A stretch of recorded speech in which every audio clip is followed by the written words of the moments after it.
কক্সবাজারের টেকনাফে পাহাড় ধসে বাবা মেয়ের মৃত্যু। রাঙ্গামাটিতে আরো দুটি লাশ উদ্ধার। অপরিকল্পিত পাহাড় কাটা এবং অবৈধ বসতি স্থাপনই প্রাণহানির মূল কারণ বলছেন বিশেষজ্ঞরা।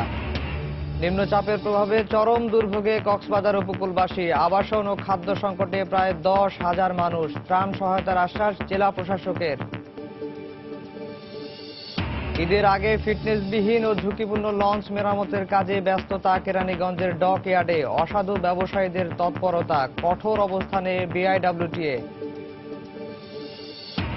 2017-18 অর্থ বছরের প্রস্তাবিত বাজেট কার্যকর হলে দাম বাড়বে রড সিমেন্টের। ক্ষতির আশঙ্কা ইস্পাত শিল্পে। সরকারের মেগা প্রকল্পে প্রভাব পড়তে পারে বলছেন বিশেষজ্ঞরা। এবং পশ্চিম লন্ডনে 27 তলা আবাসিক ভবনে ভয়াবহ আগুন। নিয়ন্ত্রণে কাজ করছে 200 দমকল কর্মী। গুরুতর আহত 30 জনকে হাসপাতালে ভর্তি।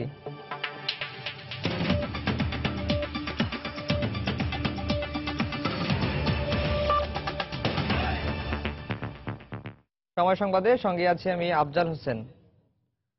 পার্বত্য চট্টগ্রামে পাহাড় ধসে হতাহতের ঘটনার রেশ কাটতে না কাটতেই কক্সবাজারের টেকনাফে পাহাড় ধসে বাবা মেয়ের মৃত্যু হয়েছে। এদিকে সকালে রাঙ্গামাটিতে আবারও উদ্ধার কাজ শুরু হবার পর আরও দুটি লাশ পাওয়া গেছে।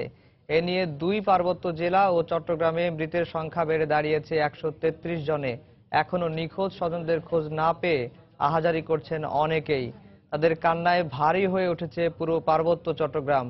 ফায়ার সার্ভিস কর্তৃপক্ষ জানায়, ভোরের আলো ফুটতেই সেনাবাহিনী, ফায়ার সার্ভিস, পুলিশ এবং স্থানীয় স্বেচ্ছাসেবকদের সমন্বয়ে গঠিত উদ্ধারকারী দলগুলো কাজ শুরু করেছে বিভিন্ন পাহাড়ি এলাকায়।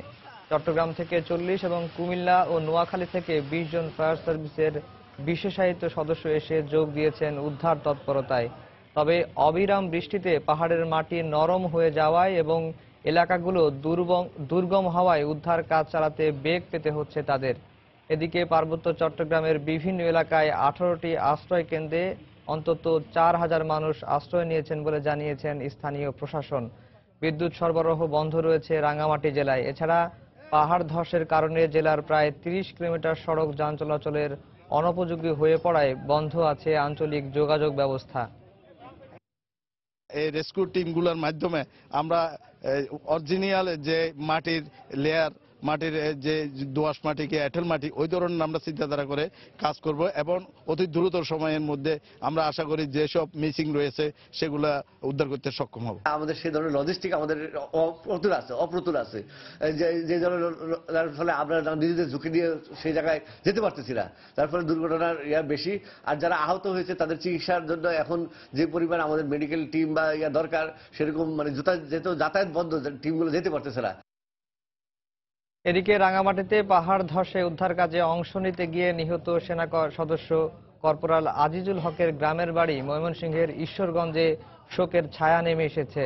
তার মৃত্যুর খবরে ঈশ্বরগঞ্জের তরফপাছাইল গ্রামে নিহতের বাড়িতে সমবেদনা জানাতে ভিড় করেন স্বজন ও প্রতিবেশীরা।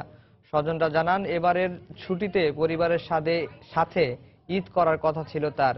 2 সন্তানের জনক আজিজুল হকের আকস্মিক মৃত্যুতে শোকের বাকরুদ্ধ পুরো পরিবার।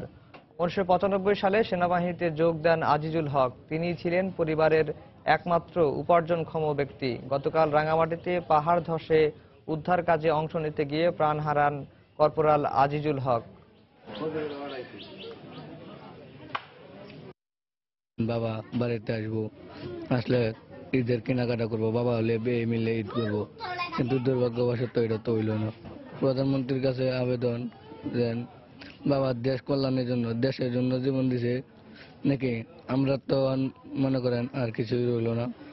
তো আমরা লেখাপড়ার দায়িত্বটা উনি নিলে আমরা খুব খুশি হইতাম।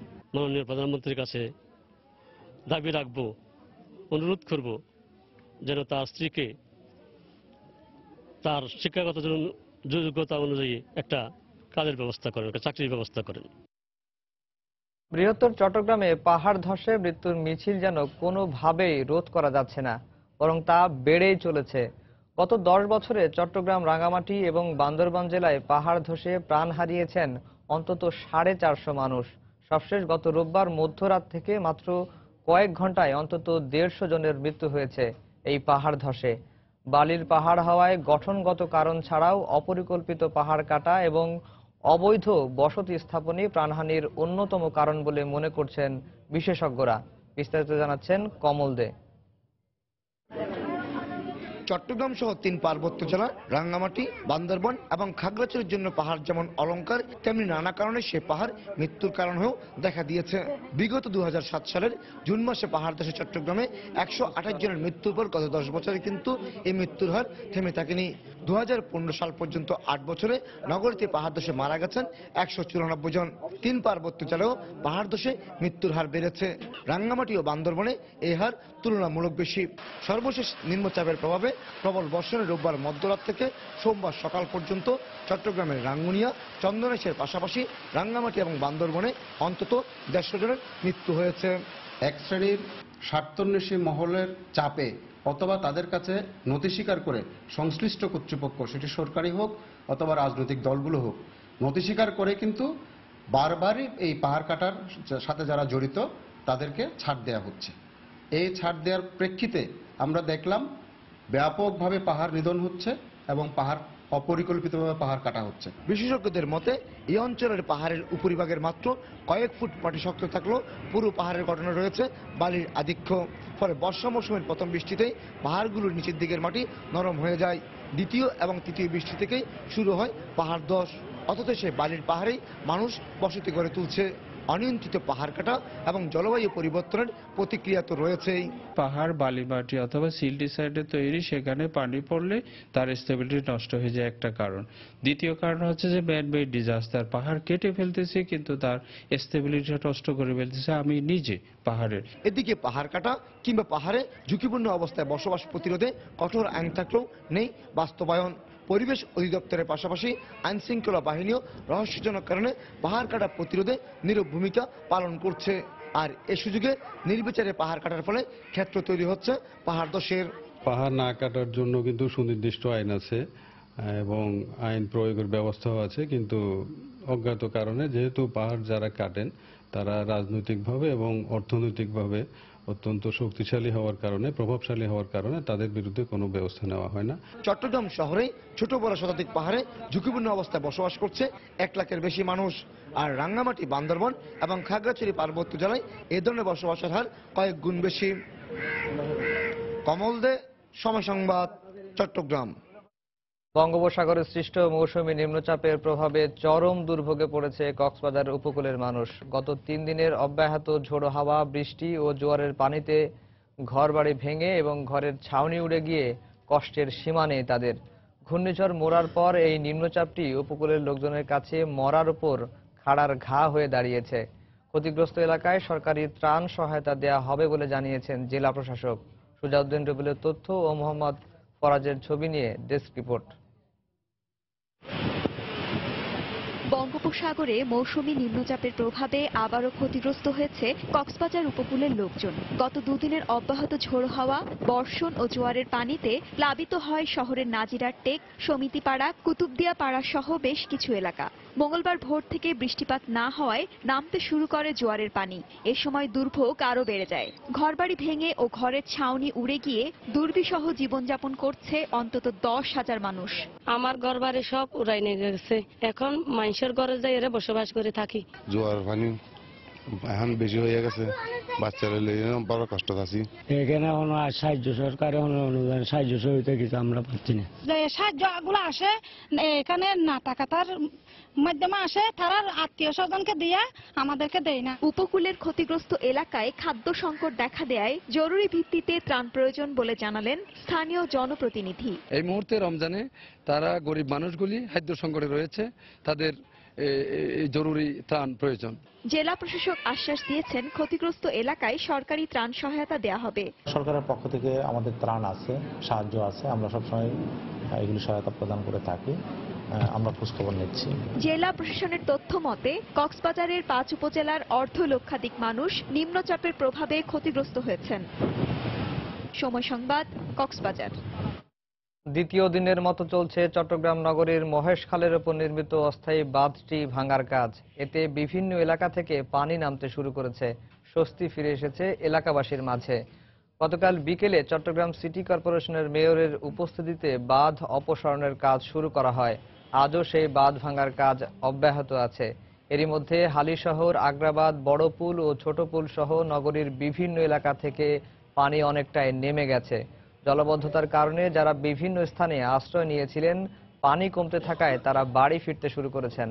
এদিকে দীর্ঘদিন ধরে আটকে থাকা আবর্জনা, নোংরা পানি কমতে শুরু করায় দুর্গন্ধ ছড়াচ্ছে বাঁধের আশপাশের এলাকায়।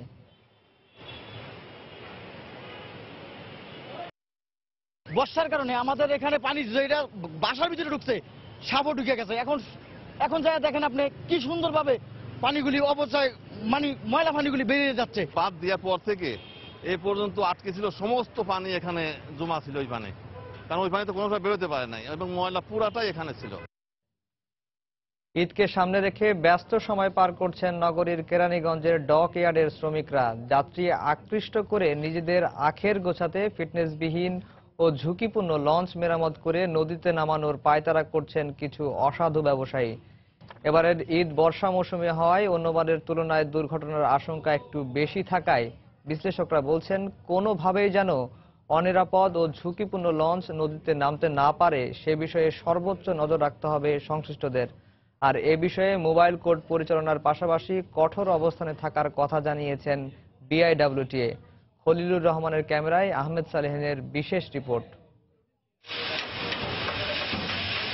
লোহার উপরে আগুনের ফুলকি, হাতুড়ি পেটার শব্দ আর রগের তুলির আঁচড় বলে দিচ্ছে সামনে ঈদ। তাই পুরনোকে নতুন করে সাজাতে বুড়িগঙ্গা নদীর ওপারে ব্যস্ত সময় পার করছেন ডকইয়ার্ডের শ্রমিকরা। বরাবরের মতোই যাত্রী আকৃষ্ট ও বাড়তি টাকা আয় করতেই এই পন্থা অবলম্বন করে থাকেন লঞ্চ মালিকরা। নতুন করে রং ঢং করলে, জাহাজ নতুন দেখলে যাত্রীরা বেশি আসবে, আমাদের কিছু ইনকাম ভালো হবে। এতে কারো সমস্যা না থাকলেও ঠিক একই সময়ে কিছু অসাধু ব্যবসায়ী নেমে পড়েন বাড়তি টাকার লোভে অনিরাপদ ও ফিটনেসবিহীন লঞ্চ নদীতে নামানোর প্রচেষ্টায়। তাড়াতাড়ি কাজ শেষ করে যাত্রী নিয়ে যাবে। সামনে তো মালিকের কাছে তাড়াতাড়ি কাম কাজ ঠিক করতে আর কি সবকিছু ঠিক করতে আছে, নতুন করবো আর কি। আর এসব কারণে প্রায় দেখা দেয় দুর্ঘটনা, হতাহত হন অসংখ্য মানুষ। এবার বর্ষা মৌসুমেই ঈদ হওয়ায় ঝুঁকিও তাই একটু বেশি। ফিটনেসবিহীন লঞ্চ যে কতটা অনিরাপদ তা উঠে আসে গত কয়েক বছরের নৌ দুর্ঘটনার পরিসংখ্যানে। 2005 থেকে 2016 সাল পর্যন্ত শুধু ঈদের সময় দুর্ঘটনা ঘটেছে 48টি। নিহত হয়েছেন 264 জন আর এখনো নিখোঁজ রয়েছেন 72 জন, আহত শতাধিক। আর এসব দুর্ঘটনার অন্যতম কারণও ছিল নৌপথে ফিটনেসবিহীন লঞ্চ চলাচল।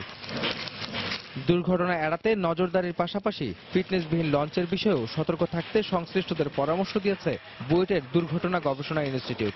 এখন যেহেতু সামনে ঈদ আসছে এবং এরই সাথে আবহাওয়া বেশ দুর্যোগপূর্ণ, মাঝে মাঝে আবহাওয়াটা খারাপ হয়ে যায়। যদি কর্তৃপক্ষ যথাযথ উদ্যোগের মাধ্যমে এটি সমাধান করেন এবং সেটি হবে যদি ফিটনেসবিহীন নৌযানকে মোবাইল কোর্ট এবং আইনি ব্যবস্থার মধ্যে নিয়ে আসা যায়। এদিকে অনিরাপদ নৌযান চলাচলের বিষয়ে যাত্রা বাতিল সহ আরো কঠোর ব্যবস্থা নেওয়ারও কথা জানিয়েছেন বিআইডব্লিউটি এর চেয়ারম্যান। ডি শিপিং এর ম্যাজিস্ট্রেট থাকবে, বিআইডব্লিউটি এর ম্যাজিস্ট্রেট থাকবে এবং এখানে সার্বক্ষণিক মোবাইল কোর্ট পরিচালনার জন্য অন দি স্পট ফাইন এবং জরিমানা বা কার্যক্ষেত্রে যদি কোনো ভায়োলেশন হয় আমরা যাত্রা বাতিলও করে দেওয়ার মতো এখানে ব্যবস্থা রাখবো। ঈদে ঘরমুখ মানুষের বাড়তি চাপ সামলাতে সকলের সমন্বিত সহযোগিতা কামনা করেন তিনি। ঈদ উপলক্ষে নৌপথে এবার যাত্রী চাপ যেমন বাড়বে, তেমনি বর্ষা মৌসুম হওয়ায় আশঙ্কা রয়েছে দুর্ঘটনারও। তাই বিশ্লেষকরা বলছেন নৌপথে যেন ঝুঁকিপূর্ণ লঞ্চ আসতে না পারে সে ব্যাপারে দৃষ্টি রাখতে হবে সংশ্লিষ্ট কর্তৃপক্ষকে। আর লঞ্চে অতিরিক্ত যাত্রী হয়ে যেন না উঠতে পারে সে বিষয়ে সচেতন হতে হবে সাধারণ মানুষকে, তবেই ঈদ উদযাপন হবে নির্বিঘ্নে। সদরঘাট লঞ্চ টার্মিনাল থেকে আহমেদ সালেহিন, সময় সংবাদ, ঢাকা। সময় সংবাদে আরো থাকছে, ঈদ কেনাকাটায় কদর বেড়েছে রাজশাহীর সিল্কের, ডিজাইনে এসেছে হালের ফ্যাশন ট্রেন্ড, দাম নিয়ে মিশ্র প্রতিক্রিয়া ক্রেতাদের। দেশের বাইরের একটি খবর, যুক্তরাজ্যের পশ্চিম লন্ডনে একটি বহুতল ভবনে ভয়াবহ অগ্নিকাণ্ডে বহু মানুষ হতাহতের আশঙ্কা করা হচ্ছে। এ ঘটনায় প্রাথমিকভাবে 30 জনের গুরুতর আহত হওয়ার খবর পাওয়া গেছে। তাদেরকে স্থানীয় 5টি হাসপাতালে নেওয়া হয়েছে। এখনো ভবনের ভেতরে বহু মানুষ আটকে আছেন বলে জানিয়েছে গণমাধ্যম। স্থানীয় সময় ভোর রাতে 27 তলার গ্রিনফিল্ড টাওয়ারে আগুন ছড়িয়ে পড়ার খবর পেয়ে ঘটনাস্থলে পৌঁছান দমকল কর্মীরা। ফায়ার সার্ভিস কর্মীদের চেষ্টায় পরিস্থিতি কিছুটা নিয়ন্ত্রণে আসলেও ভোরের দিকে আবারও ভবনের বিভিন্ন তলায় আগুন ছড়িয়ে পড়ে। 200 দমকল কর্মী আগুন নিয়ন্ত্রণে আনতে কাজ করে যাচ্ছে। ভবনের 4র্থ তলা থেকে আগুন ছড়িয়ে পড়ে বলে প্রাথমিকভাবে ধারণা করা হচ্ছে। অগ্নিকাণ্ডের সূত্রপাত সম্পর্কে জানা না গেলেও রেফ্রিজারেটরের ত্রুটি থেকে আগুন লেগে থাকতে পারে বলে এক সূত্রের বরাতে জানায় রুশ গণমাধ্যম RT। দীর্ঘ সময় ধরে আগুন জ্বলতে থাকায় পুরো ভবনটি ধসে পড়ার আশঙ্কা করা হচ্ছে।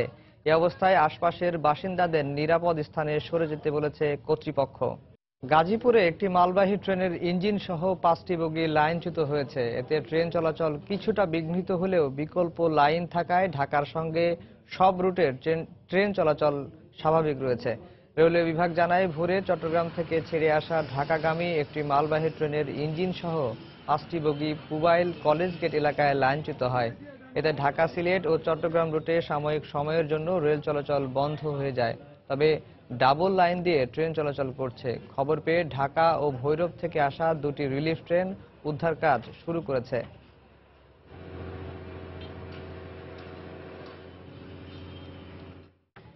ঈদে রেলের 23 জুনের অগ্রিম টিকিট দেওয়া শুরু হয়েছে। সকাল 8টা থেকে শুরু হয় টিকিট বিক্রি। এই মুহূর্তে কমলাপুর রেল স্টেশনে আছেন রিপোর্টার মুজাহিদ শুভ। সরাসরি চলে যাচ্ছি তার কাছে।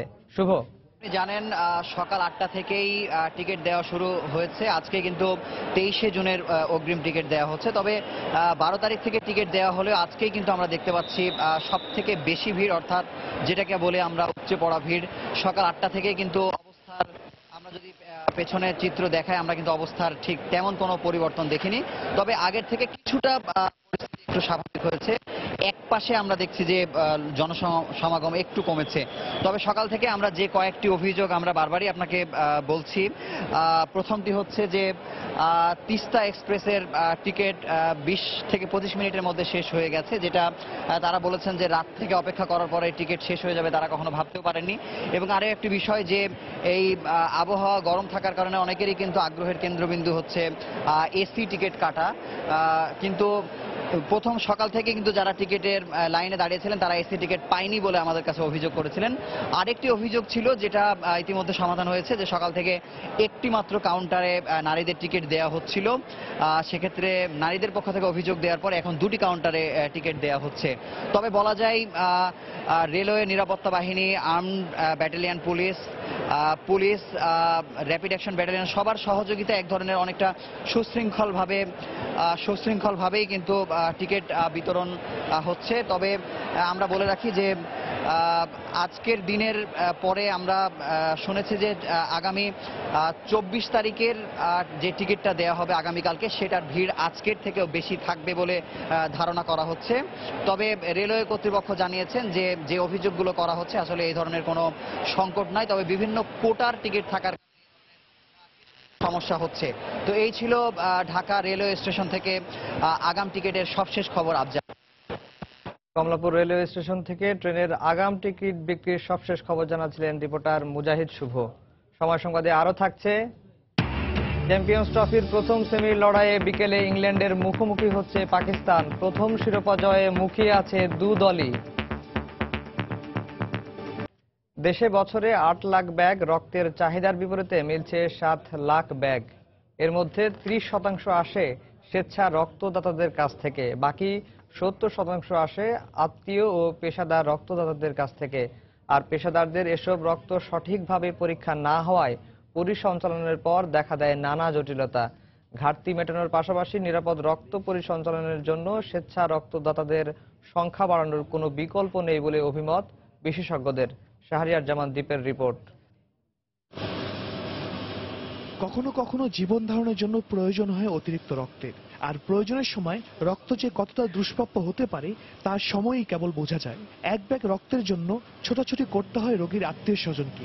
সময় মতো রক্ত না পাওয়ায় রোগীর মৃত্যুর ঘটনাও বিরল নয়। বেসরকারি হিসাবে দেশে বছরে রক্তের চাহিদা 8 লাখ ব্যাগের মতো, আর চাহিদার বিপরীতে ঘাটতি থাকে 1 লাখের বেশি। অনেকে স্বপ্রণোদিত হয়ে নিয়মিত রক্ত দিয়ে থাকেন, তবে তার হার খুবই কম।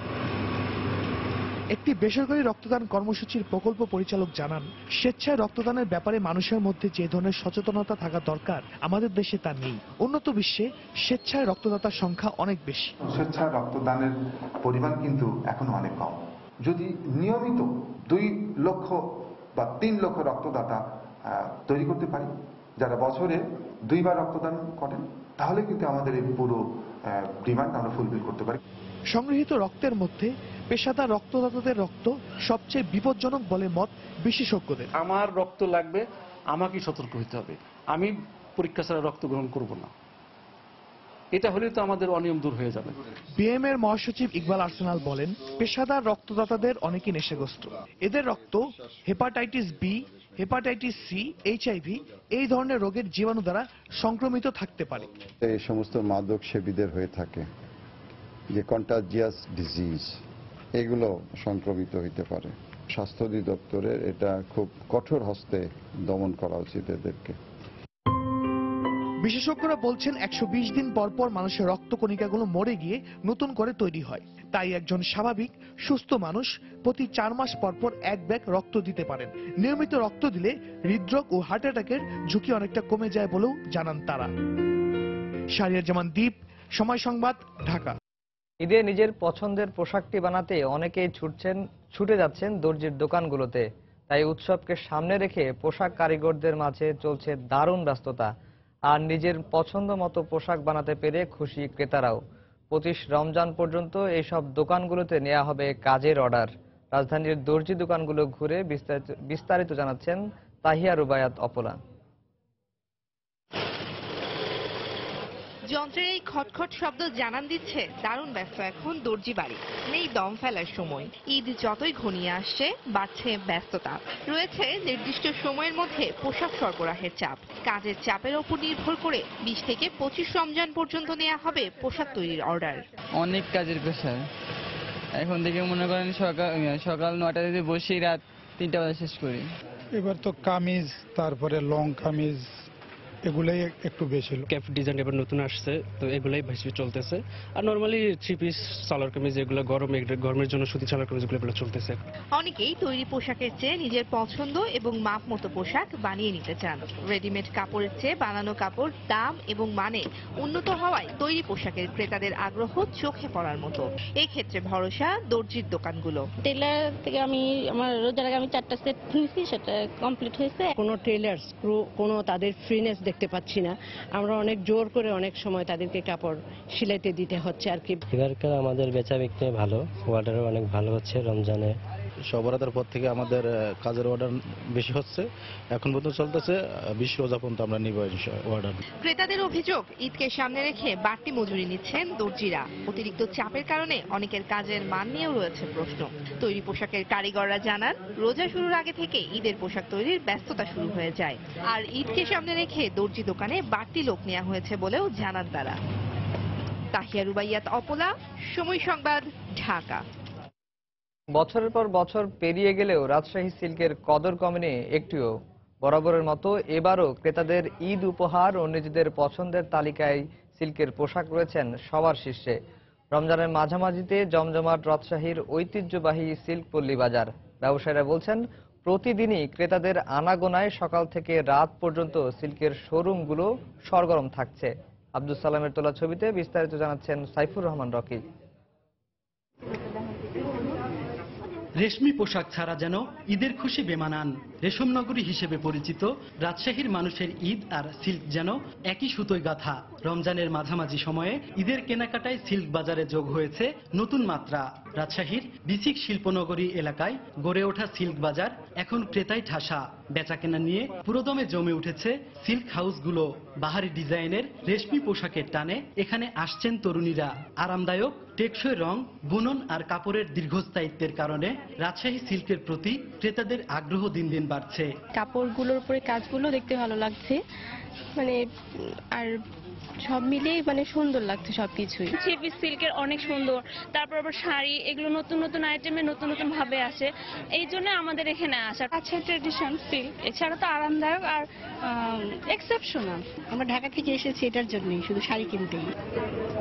নারী পুরুষ থেকে শুরু করে ঈদের সব বয়সী ক্রেতাদের চাহিদা পূরণে নতুন নতুন ডিজাইন আর নজরকাড়া সব পোশাক নিয়ে সেজে উঠেছে সিল্ক হাউসগুলো। এখান থেকে পছন্দ মতো শাড়ি, 3 পিস ও পাঞ্জাবি কিনতে পেরে খুশি ক্রেতারা।